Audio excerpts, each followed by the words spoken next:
Hello, welcome. आप सभी का फिर से अगेन स्वागत है इस नए वीडियो में।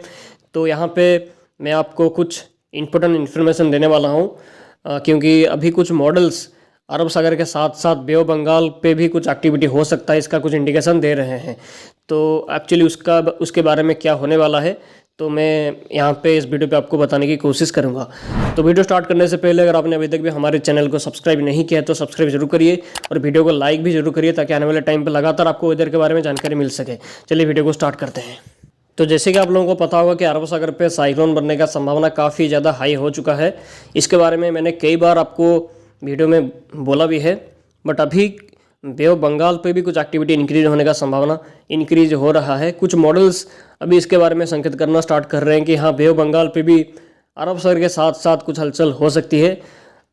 और इसका संभावना कितना है, क्या सच में बे ऑफ बंगाल पे कोई सिस्टम बनेगा? अगर बनता भी है तो क्या वो साइक्लोन का रूप लेगा? इसके बारे में आप लोगों के मन में काफ़ी डाउट है। जो लोग विंडी का यूज़ करते हैं, कोई साइट को देखते होंगे, जो ECMW मॉडल अभी कुछ इंडिकेशन 2-3 दिन से कर रहा है कि बे ऑफ बंगाल पे एक सिस्टम डेवलप हो सकता है जो कि इंटेंसिफाई भी कर सकता है।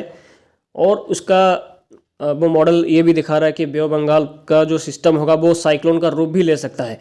और अरब सागर का सिस्टम अभी बहुत ज़्यादा स्ट्रॉन्ग होने का संभावना अभी दिखा रहा है कि हो सकता है कि वो एक एक्सट्रीमली सीवियर साइक्लोन या इवन उसी के आसपास वाला कैटेगरी का एक तूफान बनने का चांसेस काफ़ी ज़्यादा अभी दिखाई दे रहा है।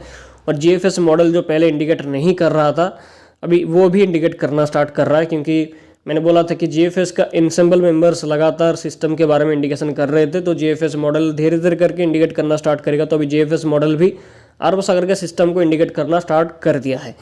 बट यहाँ पे अगर अरब सागर का सिस्टम फॉर्मेशन करता है तो वो अभी का हिसाब से उसका ट्रैक क्या रह सकता है, इसके बारे में भी मैं आपको इस वीडियो पे जानकारी देने की कोशिश करूँगा। बट उससे पहले मैं बे ऑफ बंगाल के ऊपर बात करूँगा, क्योंकि कल जो मैंने वीडियो बनाया था जून और जुलाई महीने का वेदर फोरकास्ट के बारे में, तो उसमें मैंने अरब सागर के सिस्टम के बारे में बहुत डिटेल में बात किया था। बट बे ऑफ बंगाल का सिस्टम के बारे में मैंने कोई चांस नहीं दिया था, इसके बारे में कोई भी बातचीत मैंने नहीं किया था। बट ये मॉडल्स की तरफ से जो संकेत आ रहा है उसके बेसिस पे मैं ये वीडियो बना रहा हूँ। तो अभी ECMW को अगर हम देखेंगे तो ये देखिए, ये यहाँ पे अगर हम देखेंगे तो अरब सागर के साथ साथ बे ऑफ बंगाल पे भी यहाँ पे कुछ सर्कुलेशन घूम रहा है और वो इंटेंसिफाई करके आगे भी मूव कर रहा है, नॉर्थ वेस्ट की तरफ मूव भी कर रहा है। तो ये सिस्टम के मतलब ये मॉडल के हिसाब से ये सिस्टम स्ट्रॉन्ग हो सकता है, साइक्लोन का रूप भी ले सकता है। बट क्या सच में साइक्लोन का रूप लेगा? ये मॉडल में कितना सच्चाई है, इसके बारे में यहाँ पे मैं आपको बताऊँगा। तो अभी नॉर्मली अगर मैं क्लाइमेटोलॉजी के हिसाब से बोलूँ तो ऐसा होता नहीं है, बहुत कम ही होता है, रेयरली ही होता है कि एक साथ दो साइक्लोन बने, वो भी एक ही साथ, एक के बाद एक बनता है, वो एक अलग बात है। बट लगातार एक साथ दो साइक्लोन जून महीने में, ऐसा कंडीशन बहुत ही कम देखा गया है कि मतलब होता नहीं है, बहुत ही कम होता है, रेयरली ही होता है। तो इसके बेसिस पे बे ऑफ बंगाल का सिस्टम को तो साइक्लोन का रूप लेना नहीं चाहिए, क्योंकि बहुत मुश्किल होगा बनना। क्योंकि जब एक तरफ मतलब उसके दूसरी साइड पे कोई साइक्लोन बन रहा होगा और वो इंटेंसिफाई भी करेगा, तो दूसरी तरफ साइक्लोन बनने के लिए थोड़ा एनर्जी उसको कम मिल सकता है। बट फिर भी बोल नहीं सकते, जस्ट एक फैक्टर के बारे में मैं बोल रहा हूँ कि ऐसी कंडीशन पे साइक्लोन बनना थोड़ा सा मुश्किल होता है दोनों तरफ। बट अगर ECMW के हिसाब से अगर ये सिस्टम बनता है तो उसका ट्रैक और इंटेंसिटी क्या हो सकता है, तो मेरे हिसाब से मैं अपना ओपिनियन यहाँ पे देने की कोशिश करूँगा। तो मेरे हिसाब से अगर ये सिस्टम फॉर्मेशन करता है तो मेरे हिसाब से अभी के लिए सिस्टम का संभावना बहुत कम है। अगर सिस्टम बनता भी है तो एक लो प्रेशर फॉर्मेशन हो सकता है, उससे ज़्यादा का कोई भी एक्सपेक्टेशन मेरी तरफ से अभी नहीं है। और मैं कोई साइक्लोन का संभावना को बे ऑफ बंगाल पे दूंगा नहीं, क्योंकि इसका संभावना बहुत कम ही है। अगर बनता है तो लो प्रेशर फॉर्मेशन कर सकता है म्यांमार कोस्ट के आसपास, क्योंकि मॉडल्स यही दिखा रहा है कि म्यांमार कोस्ट के आसपास ही सिस्टम फॉर्मेशन कर सकता है और वो थोड़ा आगे मूव कर सकता है। अगर फॉर्मेशन करता है तो एक लो प्रेशर फॉर्मेशन कर सकता है अराउंड 5 जून के आसपास, वही साउथ म्यांमार कोस्ट के आसपास में। वो सिस्टम मानसूनी हवाओं को बे ऑफ बंगाल पे और भी स्ट्रॉन्ग कर सकता है और भारत के उत्तर पूर्वी भारत के राज्यों में भी मानसून दस्तक करने के लिए एक अच्छी कंडीशन बना रहा है। जैसे कि मैंने बोला था कि कल कि 4 से 8 जून के बीच में मानसून अनसेट कर सकता है केरला के साथ नॉर्थ ईस्ट इंडिया के राज्यों में। तो हो सकता है कि यही सिस्टम ही इसका जिम्मेदार हो सकता है। बट अभी जो मैं ये प्रेडिक्शन दे रहा हूँ ये जस्ट एक मॉडल, एक ही मॉडल के हिसाब से मैं बोल रहा हूँ, ताकि लोगों के मन में कोई कन्फ्यूजन ना रहे कि क्या मॉडल दिखा रहा है, क्या सच में साइक्लोन होगा या नहीं। बट मेरे हिसाब से अभी बे ऑफ बंगाल में कोई भी साइक्लोन का संभावना दिखाई नहीं दे रहा है। और अगर बनता भी है, मतलब सिस्टम बनता भी है, तो एक डिप्रेशन का रूप हाईली ले सकता है। उससे ज़्यादा का चांसेस तो अभी के लिए मैं दूंगा नहीं, क्योंकि इसका चांसेस कम है। और इसका ट्रैक के बारे में बोलूँ तो ये फॉर्मेशन अगर होता है तो इसका ट्रैक दो तरफ रह सकता है। हो सकता है कि इंडिया की तरफ या वेस्ट बंगाल उड़ीसा की ओर आ जाए। अगर ऐसा होता है, अगर ये ऐसा ट्रैक फॉलो करके उड़ीसा वेस्ट बंगाल की तरफ आता है, तो इसकी वजह से भारत के कई राज्यों में बहुत अच्छी खासी बारिश हो सकती है, पूर्वी भारत और मध्य भारत के राज्यों में, जो कि काफ़ी अच्छी बात है मानसून के लिए। मानसून अनसेट करने के लिए काफ़ी एक अच्छी बात ये हो सकती है अगर ऐसा कुछ होता है तो, जिसका चांसेस कम है। इसका दूसरी तरफ जो एक और ज़्यादा चांसेस है वो ये है कि ये म्यांमार बांग्लादेश के आसपास के एरिया में जा सकता है, और उसकी वजह से नॉर्थ ईस्ट इंडिया पे अच्छी खासी बारिश हो सकती है, क्योंकि इसका चांसेस काफ़ी ज़्यादा है। इसका चांसेस काफ़ी ज़्यादा है कि म्यांमार बांग्लादेश के आसपास चला, अगर फॉर्मेशन करता है तो म्यांमार बांग्लादेश के आसपास जा सकता है और नॉर्थ ईस्ट इंडिया को ये अफेक्ट कर सकता है अगर ये फॉर्मेशन करता है तो। और इसका अभी के लिए मेरे हिसाब से ये एक वेल मार्क लो प्रेशर या डिप्रेशन जैसी कंडीशन क्रिएट कर सकता है। अभी के लिए मेरी तरफ से कोई भी साइक्लोन का संभावना नहीं है। तो हमें थोड़ा वेट करना है, ये आने वाले टाइम पे क्या इंडिकेशन और मिलता है उसके बेसिस पे हम जाके आगे का थोड़ा कुछ फोरकास्ट कर पाएंगे।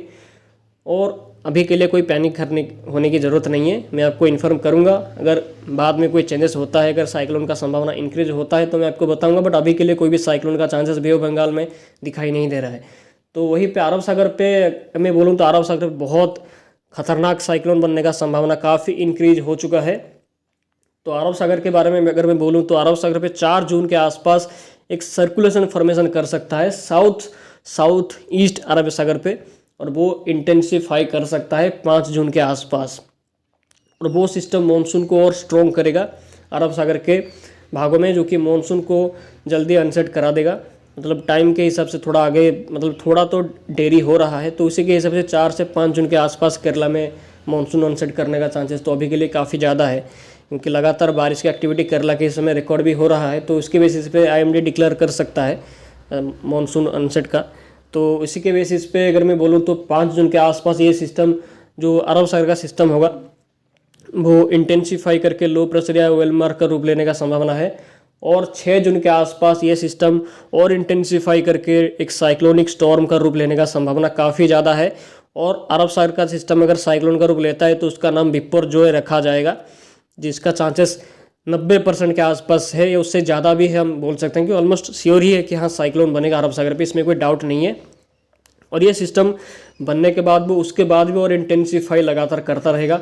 8 जून के आसपास ये एक वेरी सिवियर साइक्लोन से लेकर एक्सट्रीमली सिवियर साइक्लोन या उससे ज़्यादा का कैटेगरी का साइक्लोन का रूप भी ले सकते हैं। इसके बारे में भी हम इग्नोर नहीं कर सकते। इसका रीज़न एक ही है कि सिस्टम जहाँ पे फॉर्मेशन करेगा अरब सागर का सिस्टम, वहाँ पे SST 30 डिग्री के आसपास है। और इसके बाद उसका ट्रैक जहाँ पे जाएगा, इसका ट्रैक फॉर्मेशन के बाद नॉर्थ डायरेक्शन पे आगे जा सकता है, नॉर्थ वेस्ट भी जा सकता है। तो जहाँ पे जाएगा वहाँ पे SST 31 से 32 डिग्री के आसपास है, जो कि काफ़ी भयंकर टाइप का ये हीट है, जो कि इंटेंसिफाई करने के लिए काफ़ी ज़्यादा फेवरेबल है। साइक्लोन को इंटेंसिफाई करने के लिए 27 से 29 डिग्री के आसपास टेम्परेचर की जरूरत पड़ती है, और यहाँ पे 31 से 32 डिग्री के आसपास है, जो कि काफ़ी ज़्यादा भयंकर रूप से फेवरेबल करेगा इंटेंसिफाई करने के लिए। यही टेम्परेचर बे ऑफ बंगाल के ऊपर भी था उस टाइम। इस वजह से मोचा तूफान एक सुपर साइक्लोन का रूप ले गया था, जो कि काफ़ी खतरनाक था। तो इसका भी कुछ वैसा हो सकता है। मेरे हिसाब से इसका भी चांसेस है कि एक्सट्रीमली सिवियर साइक्लोन या उससे ज़्यादा का कैटेगरी का तूफान बनने का संभावना अभी के टाइम पे बहुत ज़्यादा दिखाई दे रही है। और ट्रैक के बारे में बोलूँ तो अभी के हिसाब से ये 5 जून के आसपास जब डिप्रेशन का रूप ले जाएगा, उसके बाद जब साइक्लोन का रूप लेगा, तो उसके बाद उसका ट्रैक नॉर्थ वेस्ट की तरफ ज़्यादा जाने का संभावना अभी के टाइम पे ज़्यादा दिखाई दे रही है। यानी कि सेंट्रल अरेबियन सी के भागों की तरफ ये ज़्यादा जाने का चांसेस है। यानी कि अगर ये वहाँ पे जाता है तो ये भारत में कहीं पे भी लैंडफॉल नहीं करेगा। अगर वहाँ पे ट्रैक जाता है तो ये भारत के पश्चिमी भागों में कोई भी लैंडफॉल करने का संभावना अभी के टाइम पे ये दिखाई नहीं दे रहा है, अगर ये वहाँ पे जाता है तो। बट ये भी बात है कि जब तक सिस्टम फॉर्मेशन नहीं कर सकता तब इसके ट्रैक के बारे में बोलना बहुत मुश्किल है। ताउते साइक्लोन के बारे में आप लोगों को काफ़ी पता होगा, जो कि पहले लग रहा था कि ओमान की तरफ जाएगा, उसके बाद ट्रैक धीरे धीरे करके चेंज होता ही गया। क्योंकि फॉर्मेशन एरिया के ऊपर काफ़ी डिपेंड करता है कि अगर फॉर्मेशन एरिया जहाँ पे भी मॉडल दिखा रहा है उसके हिसाब से ट्रैक नॉर्थ वेस्ट की तरफ जा सकता है। अगर फॉर्मेशन एरिया और भी ज़्यादा ईस्ट में होता है, लक्षद्वीप या केरला के आसपास अगर फॉर्मेशन करता है, तो उसके हिसाब से अगर ट्रैक नॉर्थ ईस्ट की तरफ गया तो या नॉर्थ वेस्ट की तरफ गया तो ये भारत को काफ़ी ज़्यादा इफेक्ट कर सकता है। तो फॉर्मेशन एरिया कहाँ पे होता है उसके ऊपर भी डिपेंड करता है कि जो अपकमिंग साइक्लोन होगा अरबियन सी का, वो उसका ट्रैक क्या रह सकता है। बट अभी के हिसाब से इसका ट्रैक कुछ ऐसा ही रह सकता है, जैसे हम स्क्रीन पे देख सकते हैं, इसका ट्रैक कुछ ऐसा ही रह सकता है। और अभी के हिसाब से इसका भारत में लैंडफॉल करने का संभावना बहुत मतलब मॉडरेट टाइप का ही है, ज़्यादा कोई हाई नहीं है। और कोई भी पैनिक होने की ज़रूरत नहीं है कि भारत में इसका कोई डायरेक्ट हिट अभी के लिए तो होने का संभावना दिखाई नहीं दे रहा है। और ओमान की तरफ ज़्यादा जाने का संभावना अभी के टाइम पे ज़्यादा है, या सी पे ख़त्म होने का संभावना इसका ज़्यादा है। और अगर ये रिकर्व करता है तो ये बीच समंदर पे मतलब अगर ये 10 तारीख के आसपास जब सेंट्रल अरबियन सी के भागों के आसपास पहुँच जाएगा, तो पहुँचने के बाद ये रिकर्व कर सकता है दो तरफ, या तो ये ओमान की तरफ पूरा मुड़ सकता है, या वहाँ से रिकर्व करके पाकिस्तान या गुजरात की तरफ भी जा सकता है। ये दोनों चांसेस है। या सी पे भी ख़त्म हो सकता है या सीधा भी जा सकता है, इसका भी चांसेस है। बट सीधा जाने का संभावना अरब सागर के सिस्टम के लिए काफ़ी मतलब कम ही देखा जाता है कि कोई सिस्टम सीधा जाए। तो इसीलिए रिकर्व होने का ही संभावना इसका ज़्यादा है। या तो भारत की तरफ ये रिकर्व कर सकता है यहाँ पे आने के बाद, या ऐसा भी हो सकता है कि ये ओमान की तरफ जाए। बट आने वाले टाइम पे इसके बारे में हमें सटीक जानकारी मिलती रहेगी कि क्या होता है। अभी तो मॉडल्स धीरे धीरे करके और भी संकेत करेंगे, और भी सिस्टम बनने में ही का टाइम है काफ़ी। तो हमें वेट करना है, नेक्स्ट 3 या 4 दिन के अंदर हमें इसके ट्रैक के बारे में काफ़ी कुछ चीज़ें पता चलेगा। बट अभी के हिसाब से इसका ट्रैक के हिसाब से, अभी का जो ट्रैक है उसके हिसाब से इसका भारत में कोई बड़ा खतरा दिखाई नहीं दे रहा है, जो कि एक तरीके से अच्छी बात है। बट मानसून के लिए एक बुरी बात भी हो सकती है कि मानसून कमज़ोर भी हो सकता है अगर ये ऐसा ट्रैक फॉलो करता है। तो अभी के हिसाब से ओमान की तरफ संभावना इसका ज़्यादा है, भारत की तरफ संभावना मॉडरेट है, यानी कि संभावना थोड़ा सा मध्यम टाइप का है, मध्यम से कम टाइप का है।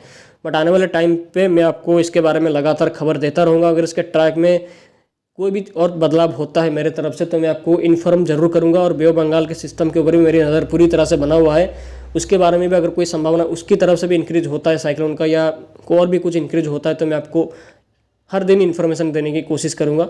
तो ऐसे ही वेदर के बारे में जानकारी पाने के लिए आप हमारे चैनल को कभी सब्सक्राइब जरूर करिए। आप सभी का बहुत बहुत धन्यवाद वीडियो में आखिर तक बने रहने के लिए। आप सभी का दिन शुभ हो।